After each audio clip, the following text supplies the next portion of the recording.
Allahu Akbar, Allahu Akbar, Allahu Akbar. Pujian Ibrahim malaikat. La ilaha illallah Allahu Akbar. Ibrahim alaihissalam. Allahu Akbar walillahil hamd. Ismail. Sudah.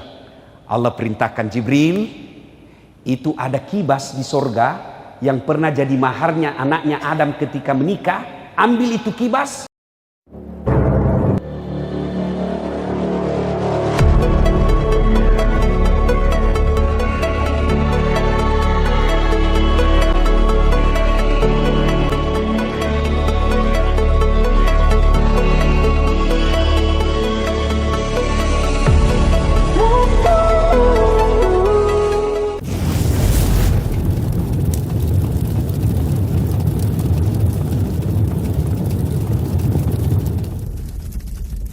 Capek mau nonton ceramah ada di YouTube. Alhamdulillah setan yang ada di rumah berhasil kita kalahkan. Bisa hadir di tempat ini.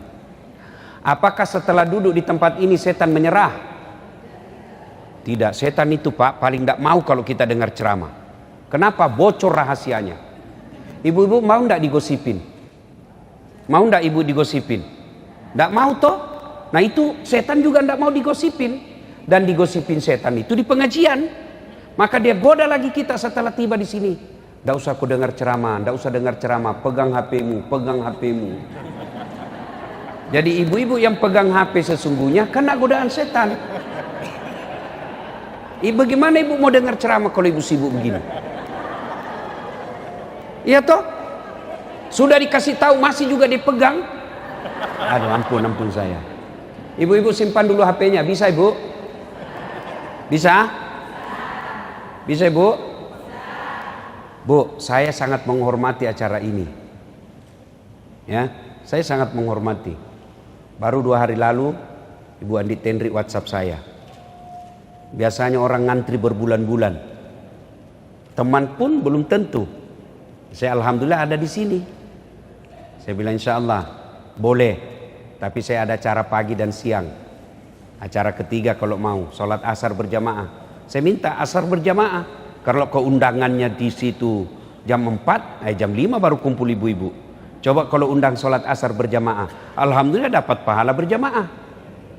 Nah, saya sambil nunggu ibu. Tidak lihat ibu saya tidur tadi di sana. Capek karena menghormati acara ibu, saya ikhlas datang. Jadi tolong hargai juga perasaan saya. Caranya simpan HP. Bisa? Karena kalau ibu pegang HP pasti tidak konsentrasi dengar ceramah. Ya, Ustadz kita mau rekam. Kalau ibu rekam gambarnya tidak jelas, suaranya bising. Bagaimana caranya Ustadz? Itu ada. Saya bawa kamera. Ibu diam, tenang, biar dia yang rekam. Tapi kau bawa pulang kameramu Ustadz. Tenang, nonton YouTube. Pengajian Majelis Taklim An-Nur. Sudah nonton jangan lupa like and share. Sudah ibu ya, bisa ibu?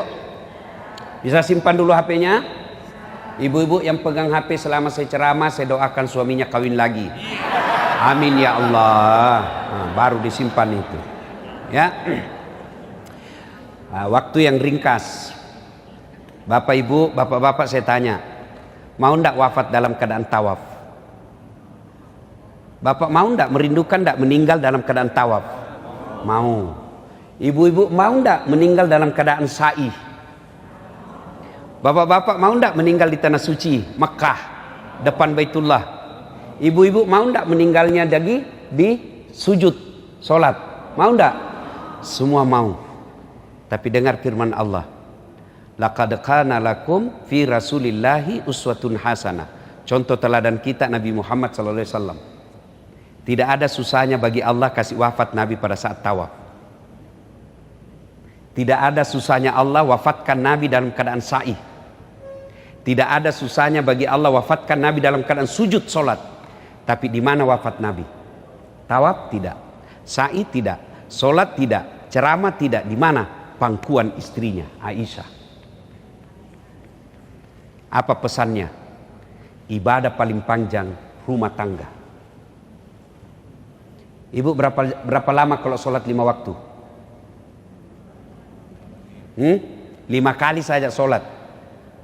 5 kali aja sholat satu hari. Tambah bonus-bonus dengan sunnah. Ada ndak di sini sholat 5 waktunya, duhur 10 menit? Ndak yakin saya. Yang ada duhur 3 menit. Ya toh? Itu pun yang 3 menit lengkap dengan ingatan WhatsApp. Ini kan? Ayo, haji. Berapa kali Bu haji? Saya tidak yakin ada yang sampai 10 kali haji di sini. Coba. Jadi kalau kita mau mati dalam keadaan haji, peluang rendah. Kalau kita mau mati dalam keadaan sholat, peluang rendah. Tapi berumah tangga, 24 jam berumah tangga. Cari nafkah, ibadah. Mikirkan bagaimana rumah supaya bisa AC, ibadah. Bagaimana cari nafkah anak bisa sekolah, ibadah. Bagaimana bisa menghidupi sopir, ibadah. Bahkan berhubungan suami istri pun ibadah. Itulah sebabnya kalau sama istri kita tidak nyaman. Kenapa? Ibadah, setan tidak mau. Kalau teman selingkuh, godaannya besar. Kenapa? Setan. Maka ibadah terpanjang selama hidup kita berumah tangga. Nah sekarang rumah tangga ibu. Baru-baru kita Idul Kurban. Saya segarkan kembali ingatan kita, sejarahnya itu Idul Kurban. Ya, supaya kita ulang lagi nih kaitannya rumah tangga. Itu kan Ibrahim Pak kaya. Ibu-ibu, Ibrahim itu kaya. Hebatnya dermawan. Banyak di Indonesia kaya, serakah, pelit.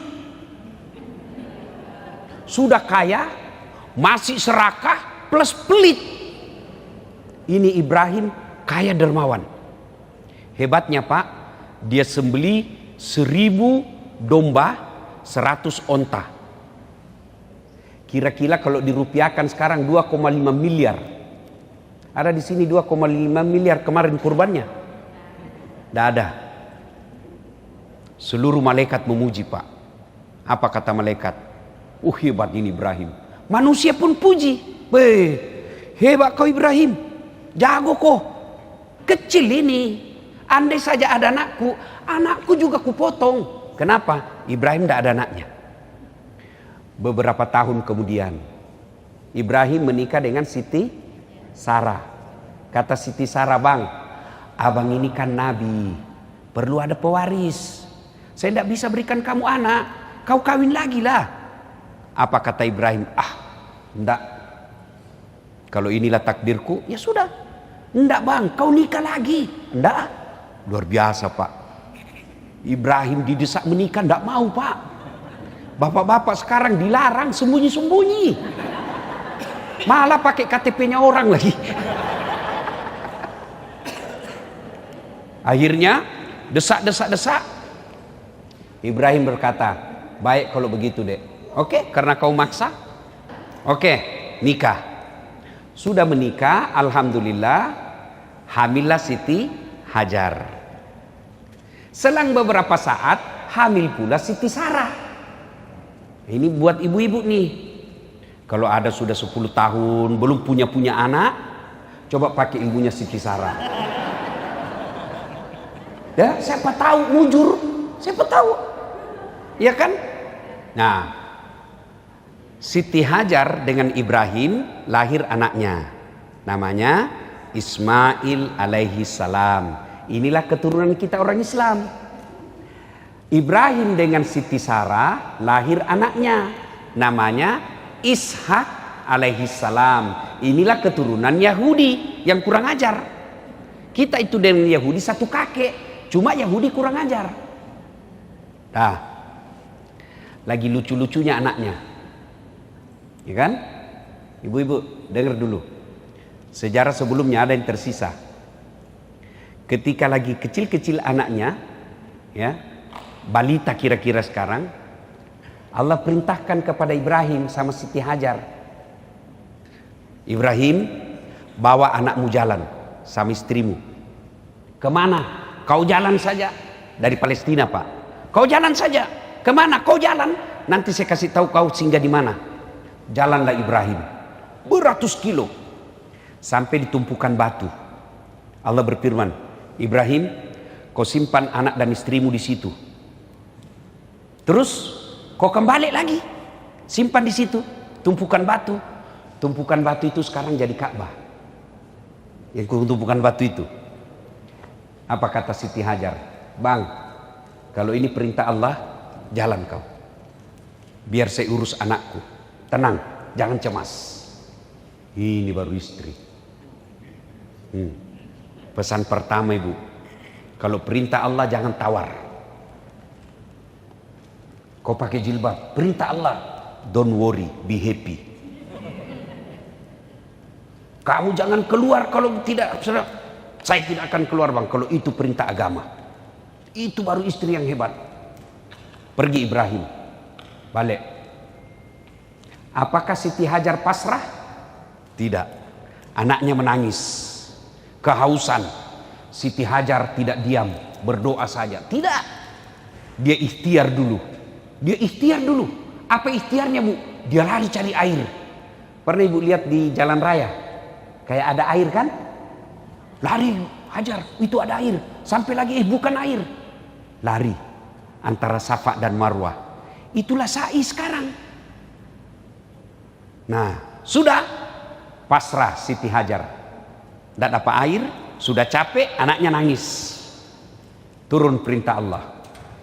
Ibrahim, Jibril, kau turun hentakkan kakinya Ismail. Patok ya jena. Hentakkan kakinya Ismail ke tanah. Dihentakkan, dengan izin Allah keluar air. Lalu Siti Hajar berkata, Zam, zam, zam, zam. Itulah air Zam-Zam sekarang. Mulailah beredar berita.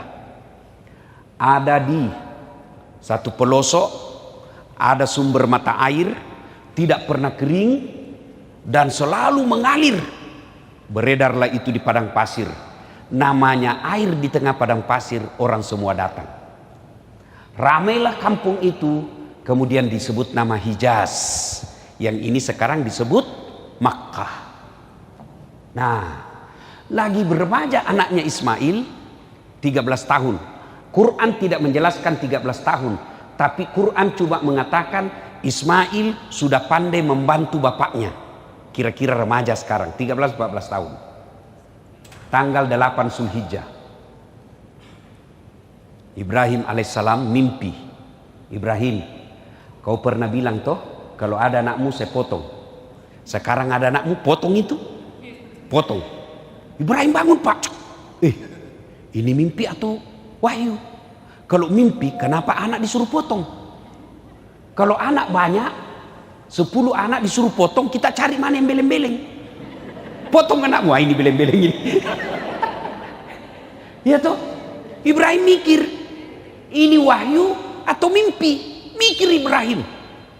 Tanggal 8 Zulhijjah itulah sekarang kita sebut dengan hari Tarwiyah, yang artinya hari berpikir-pikir. Makanya kita sunnah puasa. Tanggal 9 Zulhijjah, bangun lagi Ibrahim. Ibrahim, potong anakmu. Kau sudah janji sama saya. Bangun. Ibrahim katakan, ini wahyu, bukan lagi mimpi. Yakin 100% perintah Allah. Maka tanggal 9 Zulhijjah kita sekarang disebut hari Arafah atau hari penuh keyakinan, puasa. Tanggal 10 Zulhijjah, Ismail diajak ngomong bapaknya. Mail. Kalau di Makassar Mail. Ismail. Mail, sini kau dulu. Apa pak? Ini saya diperintah Tuhan, gue potong kok. Bagaimana menurutmu? Ibu-ibu, kalau anaknya ibu di rumah kira-kira dikasih tahu begitu. Nah, saya diperintah potong kau nak. Apa dia bilang anak kita? Dilihat dulu kakeknya. Ini aja pak, yang sudah tua. Masuk akal enggak pak? Masuk akal enggak? Masuk akal. Ini namanya anak cerdas, tapi tidak soleh. Tapi apa jawaban Ismail? Pak, kalau ini perintah Allah, jangan bapak ragu. Laksanakan, insya Allah bapak dapati saya anak sabar. Maka ibu, berdoa anak yang soleh, bukan anak yang kaya, bukan anak pejabat, bukan anak cerdas, anak yang soleh. Itu doanya pendek, Bu. Rabbi habli minas solihin. Untuk apa anak kaya kalau pelit? Untuk apa anak pejabat kalau bikin malu keluarga? Berapa banyak orang tuanya terhormat, anaknya jadi pejabat, satu keturunan malu karena anaknya tidak punya agama. Maka kita minta Rabbi habli minas solihin, berikan hamba anak yang soleh. Pelajaran kedua, Ismail. Coba Pak, Ibrahim sudah nyata perintah Allah, tapi masih ajak ngomong anaknya. Kita orang tua sekarang otoriter, ya?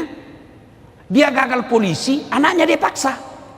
Pokoknya kau yang lanjutkan cita-cita bapak. Nah, anaknya mau jadi insinyur. Pokoknya kau jadi dokter. Anaknya suka peternakan, tidak boleh. Ibrahim sudah nyata perintah Allah, masih diajak ngomong anaknya. Tolong buka kakiku. Kenapa? Karena kalau saya diikat, nanti Allah berfirman menyangka saya terpaksa dan tidak ikhlas. Allah lihat itu malaikat, malaikat, kau lihat hebatnya ini anak. Lalu malaikat memuji Allah dengan mengeluarkan Allahu Akbar, Allahu Akbar, Allahu Akbar. Mendengar itu, Ibrahim menyambutnya dengan kalimat La ilaha illallah huwallahu akbar. Lalu Ismail menyempurnakan memuji Allah, Allahu Akbar walillahil ham. Itulah kalimat yang kita ucapkan kalau takbiran. Allahu Akbar, Allahu Akbar, Allahu Akbar. Pujian Ibrahim malaikat. La ilaha illallah wallahu akbar. Ibrahim alaihissalam. Allahu Akbar walillahil ham. Ismail. Sudah. Allah perintahkan Jibril, itu ada kibas di sorga yang pernah jadi maharnya anaknya Adam ketika menikah. Ambil itu kibas, ganti lehernya Ismail. Digantilah lehernya Ismail, selesailah kisah Ibrahim menyembelih anaknya. Seluruh malaikat memujinya. Nah, apa hubungannya dengan keluarga? Satu, ibu-ibu, ini bisa terjadi kalau agama kuat dalam rumah tangga. Carita mati anak bisa soleh kalau agama lepas. Tidak mungkin istri taat kalau dia tidak kuat agamanya. Tidak mungkin suami tanggung jawab kalau longgar agamanya. Maka modal utama dalam berumah tangga, agama, bukan cinta. Sayang orang tua kalau mau kasih nikah anaknya, kau cinta Jina, maka mau gitu cintamu. Ada ji kerjanya nak, kerjanya mapan, cintanya ada, gagah, cantik, jabatannya bagus, uangnya banyak, tidak ada agama. Itulah yang mempermainkan anak kita. Tapi kalau agamanya ada, meski kerjanya tidak jelas, tapi dia punya tanggung jawab. Coba lihat anak-anak orang kaya yang tidak ada agamanya. Dia hina anak kita. Banyak uangnya, tidak ada agamanya, dia tidak ada hormati itu besannya. Kenapa? Ada duit saya. Tapi kalau ada agamanya, makin banyak duitnya, makin dihormati orang. Kenapa? Agama adalah patokannya dalam hidup. Maka Bapak Ibu, agama anak kita. Saya mau tanya dulu ibu-ibu, tolong jawab dengan jujur. Bu Ibu, Bu, bagaimana proses agama di rumah? Rumah mewah, ada pengajian? Alhamdulillah. Jangan sampai lebih sering arisan daripada taklim. Ayo. Percaya bapak-bapak, anak ini harta paling berharga. Bapak kalau ibu-ibu kalau meninggal siapa yang doakan ibu? Suami. Jangan harap Bu, kawin lagi. Bener. Ada sama yang di Makassar tetanggaku, dia bilang, Ustadz, jelek betul sifatnya itu tetangga saya. Kenapa? Baru 3 bulan istrinya meninggal, belum lagi kuburnya kering, dia kawin lagi. Saya bilang itu lebih hebat tetanggaku, belum mati istrinya dia kawin. Apa? Dia bilang mamanya, Cek, istri saya. Jadi kalau saya duluan menikah, Ustadz juga kawin lagi. Sini kau sayang. jangankan kau meninggal, masih hidup saja kau, saya selalu berpikir kawin lagi. Apalagi kalau kau sudah mati. Siapa yang doakan ibu? Siapa? Anak. Apa ibu tidak rindukan? Begitu kita meninggal, anak kita setiap sujud 5 waktunya, dia doa untuk orang tuanya. Saya bukan mau takabur, Bu. Saya bukan mau takabur. Ini hanya motivasi buat bapak-bapak. Ini rata-rata orang kaya ini di dalam ini. Bohong ibu kalau tidak kaya. Kenapa kau tahu Ustaz? Casingnya ibu-ibu ini beda kan? Saya bisa lihat orang kaya dari casing. Oh ini orang kaya semua ini. Beda Pak. Masya Allah. Saya tidak kaya Bu. Alhamdulillah ibu bapak saya bikinkan masjid. Ibu saya kasih nama Hajjah Sitimang. Bapak saya kasih nama Masjid Abdul Latif. Saya lagi bangun lagi sekarang masjid nama saya. Itu yang kita nanti. Apa ibu tidak merindukan ketika nanti ibu sudah rapuh, tua, anak kita berlomba-lomba untuk mengumrohkan anak kita. Dek, bulan ini ibu di rumah ya, bulan depan baru kau urus. Apalah artinya hidup ini kita tua, banyak duit, anak kita menjadi beban di dalam hidupnya. Datang baru duduk mamanya, kata istrinya, kapan datang mak? Baru sayang, kapan pulang?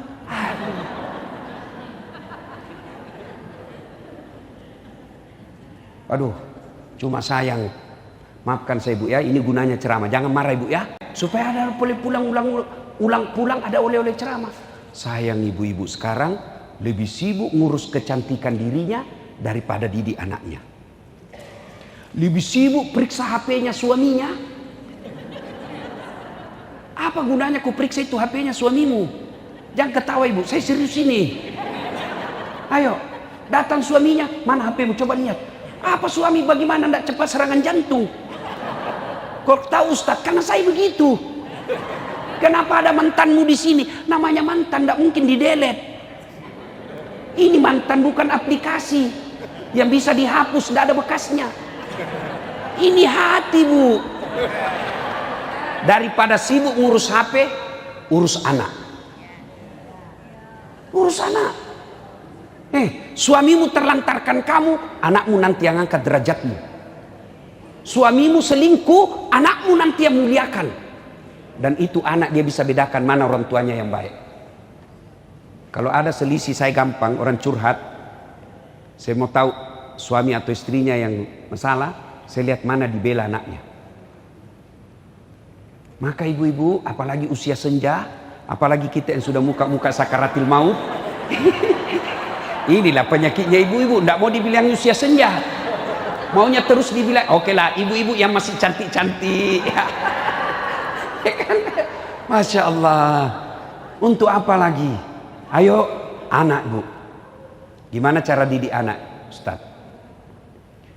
Coba tiap hari Bu baru bangun, mau tidur, pengajian. Tua, Bu-ibu, cukup kasih makan barang halal anak kita. Barang halal. Nah sekarang orang tua lebih gelisah, malu kalau anaknya tidak punya iPad, malu kalau anaknya tidak pakai behel, malu kalau anaknya tidak punya mobil. Memangnya ada orang masuk neraka gara-gara tidak punya mobil? Yang masuk neraka karena anaknya tidak sholat. Maka penting pengajian ini, ayo evaluasi kembali cara didik anak. Jangan berharap anak sopan kalau ibu bapaknya selalu dilihat bicara kasar. Anak yang dulu karena waktu terbatas. Yang kedua, Ibrahim itu suami yang baik. Cerita mati bapak mau didengar istri, kalau bapak bohong terus, tak bakal. Jadi kalau bapak mau didengar istri, jangan bohong. Satu bohong yang boleh. Bohong untuk membahagiakan istri, boleh. Bohong yang bagaimana Ustaz? Ibu beli hadiah, kain, kasih. Gimana Pak? Bagus enggak? Paling bagus ini. Selama kita menikah ini baju yang paling baik. Malah kalau bapak jujur dosa. Bodoh memang kamu ini. Warna apa ini? Bohong seperti itu boleh. Nah, bagaimana suami yang baik? Suami yang baik teladan. Jangan harap istri kita mau izin keluar kalau kita juga kadang-kadang tidak keluar. Keluar tidak menyampaikan. Ini juga perlu ibu. Ibu-ibu, bu, suami tidak wajib minta izin. Tidak. Istri wajib minta izin. Kenapa Ustadz? Karena langkahnya ibu ditanggung oleh suami. Sementara dosanya suami ibu tidak tanggung. Kedua, suami memang tugasnya lebih banyak di luar, istri harus banyak di dalam. Jadi kalau sedikit-sedikit izin repot. Maka laki-laki itu bukan minta izin tapi memberi izin. Laki-laki itu menerima laporan bukan melapor. Ibu tahu ini, di situ pintu masuknya setan. Itu kata Nabi. Ibu mau ndak dirindukan surga? Satu, kata Nabi, aqimis salah. Dia puasa, dia sholat. Dua, dia puasa Ramadan. Tiga, dia jaga harga dirinya. Empat, dia taati perintah suaminya. Kalau ini diamalkan, tadahulul jannati bisalam. Masuk ke surga dengan penuh keselamatan. Pintu surga yang kamu mau, terserah. Tapi setan tahu ibu. Setan tahu, makanya apa? Dia hasut kita, lawan suamimu, lawan suamimu, lawan suamimu. Nah, itu pintu masuknya, setan. Maka boleh enggak perempuan cari nafkah? Boleh. Cuma kalau dia cari nafkah dan banyak uangnya, potensi melawan suami. Maksudnya apa Ustaz? Saya tanya ibu, kira-kira kalau suami ibu gajinya 5 juta, ibu gajinya 20 juta. Kira-kira masih menghormati suami enggak? Ibu aja enggak punya gaji kita lawan suami ibu.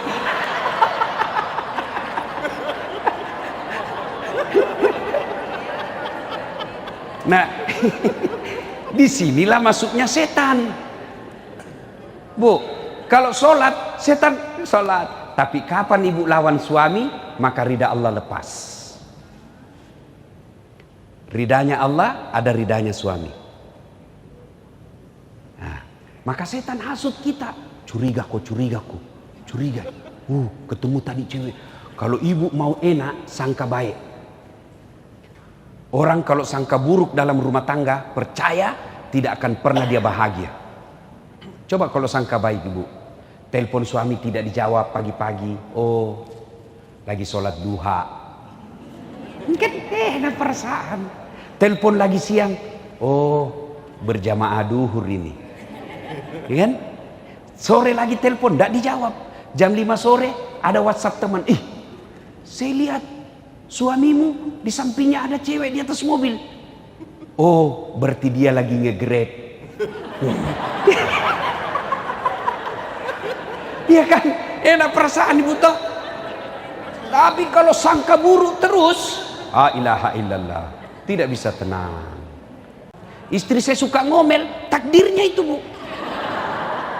Kalau ada perempuan tidak ngomel, pasti ada kelainan. Benar, hobinya itu perempuan ngomel. Dan satu lagi pak, perempuan itu ahli sejarah.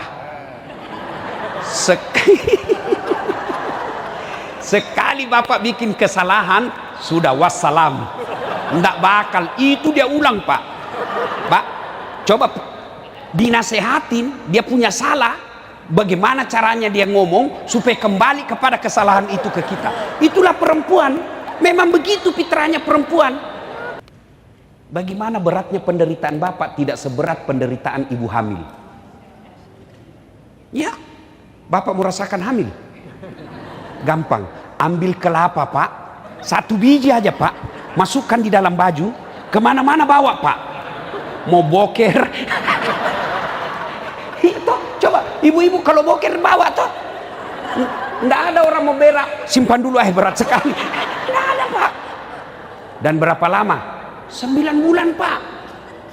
Ibu masih ingat waktu hamil? Ingat? Ada ndak yang tengkurap? Selama ibu hamil, ada ndak tengkurap? Gaya pasrah pak. Coba bapak, berapa lama ibu tidak tengkurap? 9 bulan pak.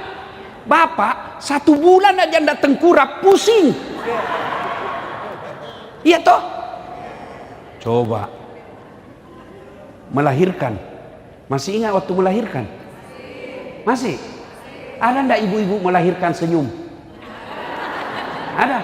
Mentang-mentang ibu Tenri orang kaya melahirkan senyum, kau nak keluar, kau nak tidak, dia pas menderita ndak bu? Menderita bu? Sakit bu? Tapi heran kok diulang-ulang. Ndak ada orang melahirkan kalau kurang ajar. Enggak. Sudah itu menyusui.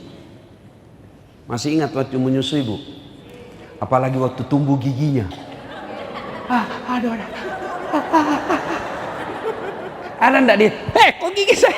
Ndak, dibujuk. Aduh papa. Bapaknya senyum pak. Nih, pagi anaknya, malam. Maka pak, kalau istri ngomel, bayangkan saja itu 3 perihnya penderitaan perempuan. Coba, lihat toh. Itulah sebabnya Nabi ketika ditanya, ya Rasul, setelah Allah dan Rasulnya siapa yang saya taati? Apa jawabannya Nabi? Ibumu. Setelah itu siapa? Ibumu. Setelah itu siapa? Ibumu. Setelah itu siapa? Bapakmu. Ibu, bapak. Berarti 3 ibu, 1 bapak. Ya toh? Salah paham lagi nih ibu-ibu nih. Itu sensitif sekali kalau kita bicara begini. Coba ulang. Ibu, bapak. Berarti 1 bapak, 3 ibu. Saya tidak bilang 3 istri, 3 ibu. Apa maknanya? Itulah 3 penderitaan ibu. Sehebat apapun laki-laki, dia tidak pernah bisa memikulnya. Maka kalau ibu ngomel, bayangkan bagaimana susahnya ketika dia hamil. Mau ndak berhenti istrimu ngomel? Ini rahasianya. 1, puji dia. 2, kasih hadiah. Bapak mau tahu perempuan? Sambil kau puji, pegang pundaknya. Pasti dia senang. Wah, makin cantik kau dek. Meskipun dia tahu kita bohong, dia tetap senang. Iya tuh bu? Iya. Wah, kau tambah cantik saya lihat. Padahal dia tahu bohong ini suamiku, tapi dia tetap senang juga. Maka itu perempuan, kesalahan kita malas memuji. Kalau tetangga, wah puji. Ya bu, aduh ibu awet muda kelihatan. Itu didengar istrimu, hancur. Yang kedua, kasih hadiah. Bapak habis dinas, urus usaha, 4 hari baru pulang, bawakan hadiah. Mau itu kembang, coklat, baju, paling senang emas. Iya, kasih emas. Ternyata beberapa hari kemudian dia tahu palsu. Kau bilanglah, kau tahulah sayang, saya mau kasih kau yang emas yang asli, tapi kan lagi serat ekonomi. Meskipun itu palsu, tapi percaya, cintaku 24 karat dalam hati. Mulai dia senyum itu. Iya, saya kasih gitu. Palsu Ustaz. Iya, tetap cintaku asli. Dia senang. Kalau dia marah, saya peluk. Marah dia, saya peluk. Bila kamu di sisiku, mulai senyum lagi tuh.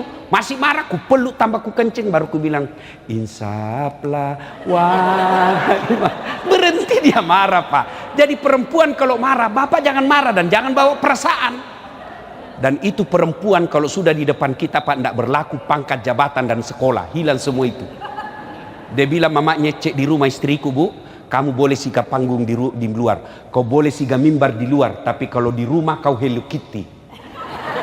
Saya pasrah. Apa daripada kacau rimba persilatan pak. Lebih kita mengalah. Kalau perempuan ngomel, puji, kasih hadiah. Bapak anda percaya? Saya tanya, ibu-ibu, biar suami tidak pulang yang penting ada coba dengar, uang dia cari pak. Maka kesalahan kita jarang memuji, tidak mau kasih hadiah, pasti ngamuk. Ibu bapak saudara-saudara sekalian, pesan ketiga, bersedekahlah. Sedekah. Ibu-ibu yang kaya-kaya ini, yang punya emas-emas berlian, kalau ibu meninggal nanti siapa yang pakai bu? Istri kedua ibu. Begitu ibu meninggal, suami Dia cabut dulu itu cincin. Ini cincin kawin kita sayang. Nggak mau keluar, dia kasih sabun. Sudah itu dia cabut lagi kita punya gelang. Ini waktu ulang tahun pernikahan kita waktu umrah Mas Dubai. Cabut. Sudah itu dia cabut lagi kita punya kalung. Ini waktu dulu kita jalan-jalan ke Singapura. Terakhir gigi palsunya ibu dia cabut juga. Sudah, dia simpan sambil penuh derai air mata. Dia simpan di lacinya. 4 bulan kemudian, Rioni teman SMA ketemu cinta lamanya yang sudah janda. Aduh, hancur. Emas yang disimpan baik-baik diambil kembali. Dia senyum bawakan mantannya, Dek, ini kau pakai saja ya, sudah mati yang punya. Bu, daripada dipakai istri kedua, mending bawa untuk kuburnya ibu. Dan orang kaya hebatnya,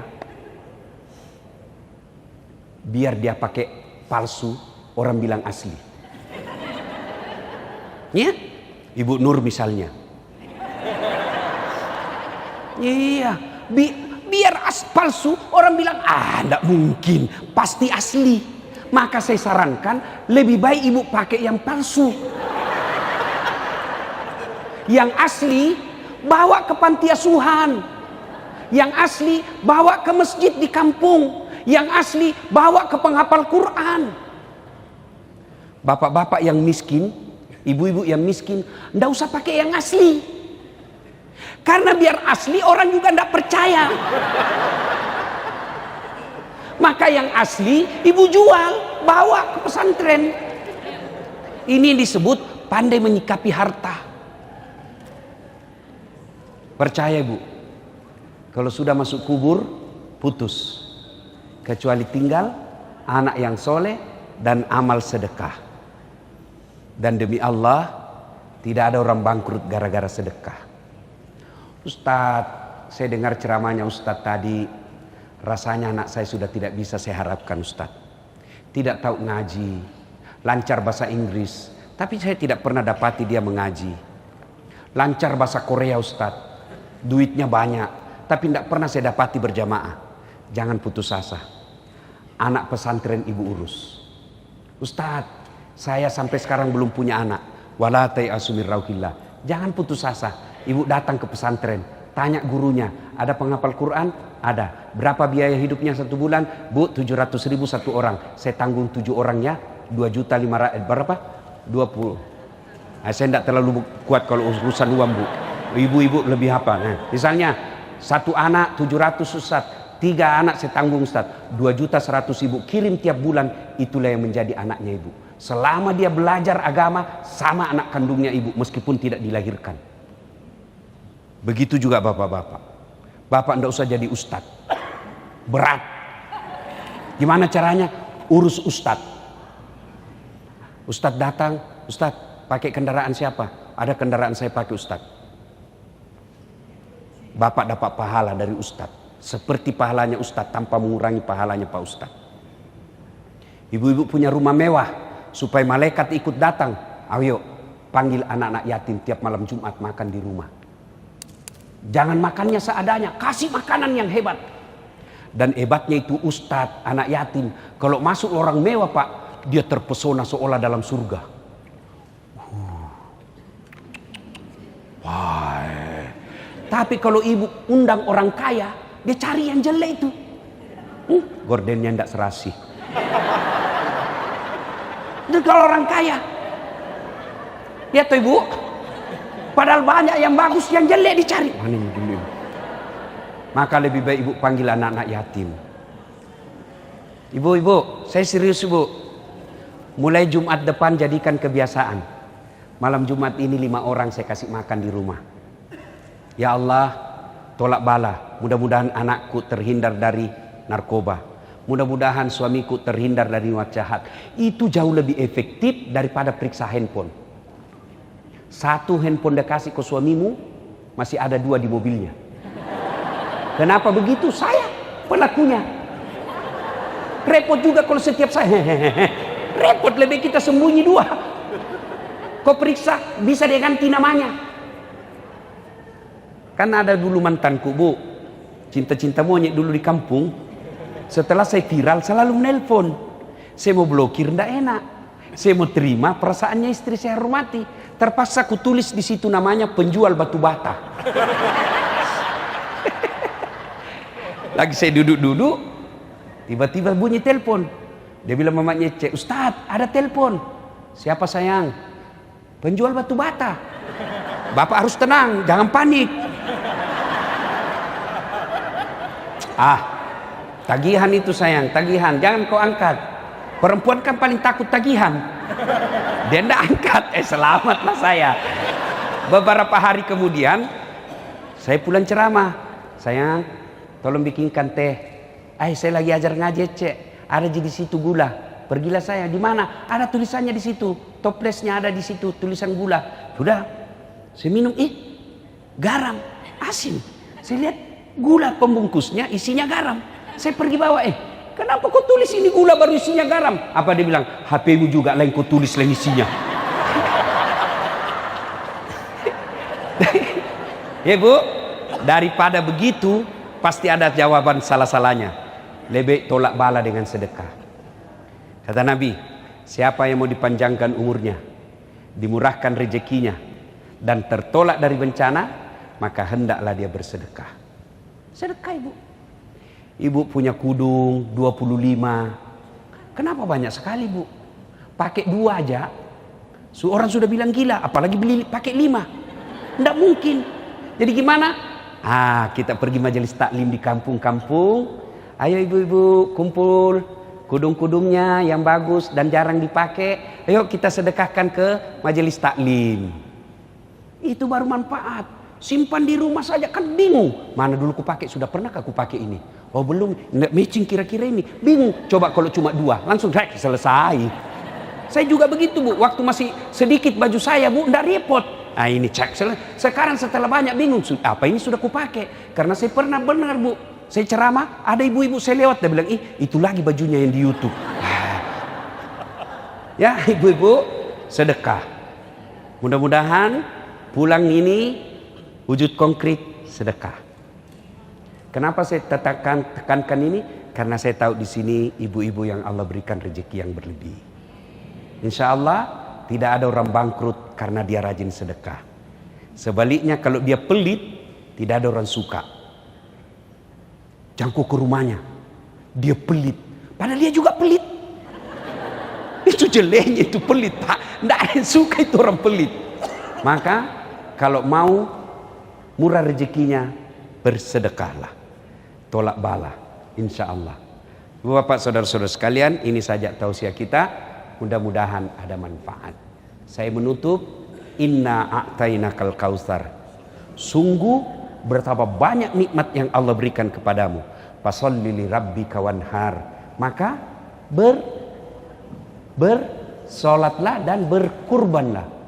Fasholli li rabbika wanhar. Inna dzaniyaka huwal abtar. Kalau kau tidak mau bersedekah, kamu lalaikan solatmu. Padahal saya kasih kau banyak nikmat, rumahmu bagus, mobilmu mewah, perhiasanmu baik, tapi kau tidak mau bersyukur, kau lepas dari rahmatku. Ibaratnya layang-layang lepas. Kalau sudah lepas layang-layang, sudah bisa kesetrum, tidak jelas arahnya. Itulah yang makna harta banyak tapi tidak ada ketentraman jiwa. Anak ada tapi membangkang. Mobil anak tapi kita tidak pernah damai. Kenapa? Sudah lepas dari kasih sayang Allah. Pengajian ini tujuannya agar kita menjadi lebih baik. Tidak ada gunanya pengajian begini kalau pulang tidak ada perubahan dalam hidup kita. Minimal mulai kita malam Jumat ini kita punya niat untuk memberi makan fakir miskin, saudara-saudara kita yang tidak mampu. Demikian usikum wa nafsi bitaqwallah fastabiqul khairat. Assalamualaikum warahmatullahi wabarakatuh.